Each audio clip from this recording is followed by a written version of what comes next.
Okay guys, starting with the warm up first with knee raise circles and hip rotation. So guys, knee raise circles, try to raise your knees at least to the waist level, keep your toes pointing down, open up your leg all the way out for a good external rotation, alternate with each leg.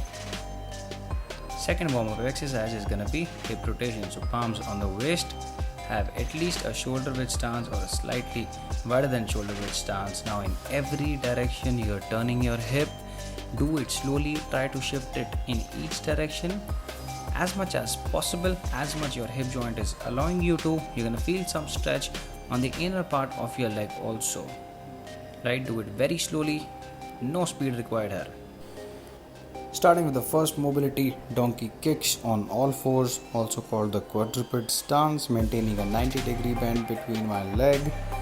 I'm gonna kick my leg up towards the ceiling and not backwards, right? Towards the ceiling, meaning upwards. Exhale every time, spend 30 to 35 seconds on one leg and then change your leg.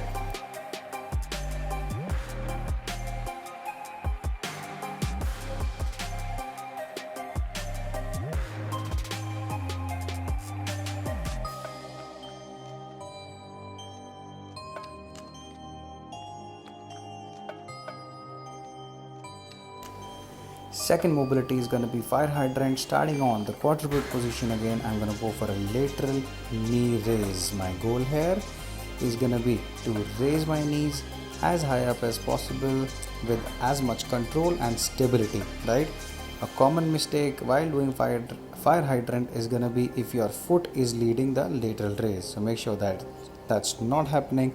Your knee should be leading this lateral raise. 30 to 35 seconds on one leg and 30 to 35 seconds on the other leg. Third mobility guys, the name is hip openers and its second version hip pop-up, right? So what we're doing here is we're going for internal and external rotation of your hip joint.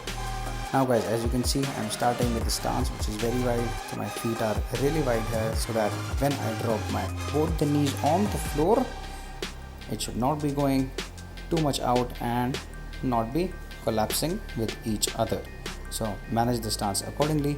Drop both the knees on each side. Once you're comfortable, you can keep your hands in the air in front of you. If you're not comfortable in doing this, you can put your hands behind your back, use the support of your palms, scale up. Version is gonna be hip pop-up, where every time you touch the knees on the floor, you're gonna go for a hip thrust, right? Using the hip strength, you're going to try to push your body off the floor. Exhale, sit back, knees dropping on the other side, push your hips up off the floor, exhale, and keep repeating the same thing.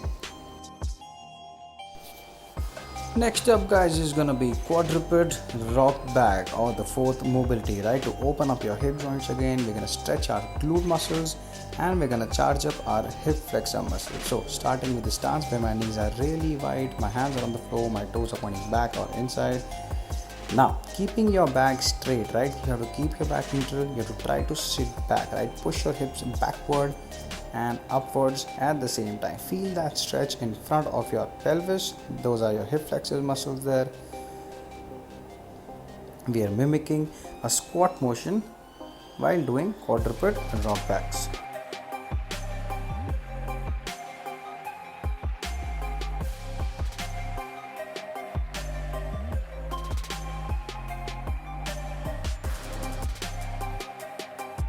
Moving on to the spine section now with the fifth mobility for today, the cat cow, right? So guys, we'll be doing these spine mobilities also to get that awareness in the spine. So whenever you're doing a squat, you're not ending up with a rounded upper back or with a rounded lower back, right? So to get that presence of your spine, we're going to do some spine mobilities also to have a neutral back for every rep of squat you do, starting with cat cow like this.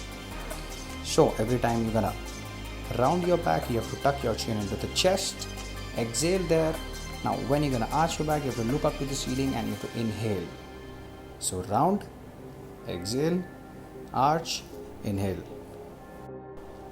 Second mobility for the spine guys is gonna be quadruped stance thoracic spine rotation, or quadruped T-spine rotation, again to open up your back so that you have the presence for your back, so that you can keep it in a neutral state, no rounding of the back every time you're performing a squat.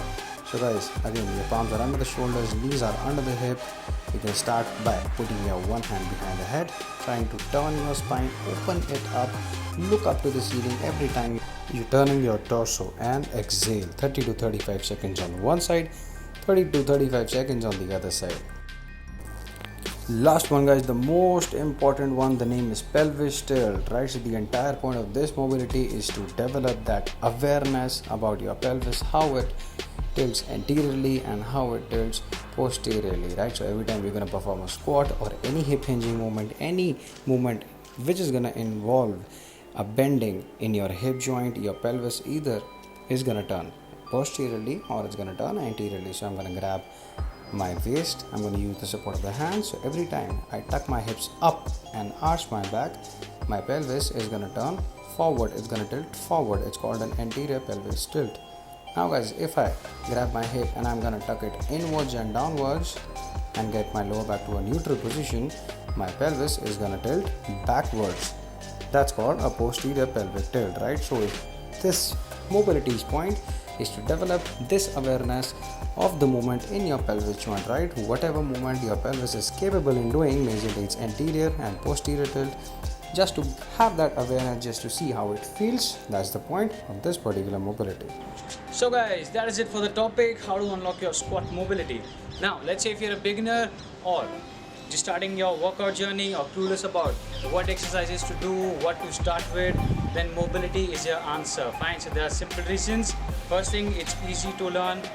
You can do it anywhere. You don't need any equipment, you don't need any gym membership. You can do mobilities anywhere you want. Easy to learn. Next thing, you don't have to get super tired in order to do your mobility session. Fine, so make sure you're not falling prey to this mentality that you need to sweat like a pig in order to qualify to the category of, oh, I did a workout. So you might come across with so many people who are gonna give a big list of the number of injuries they might be having and their long years of fitness. Fine, so what I want you to think and understand is, you're having a long list of injuries, it's not necessarily a sign of just hard work. It is also a result of not acknowledging the importance of basics and skipping the basics in order to just jumping to step 2 or step 3. Work on the basics first and then proceed gradually. Till then, see you soon.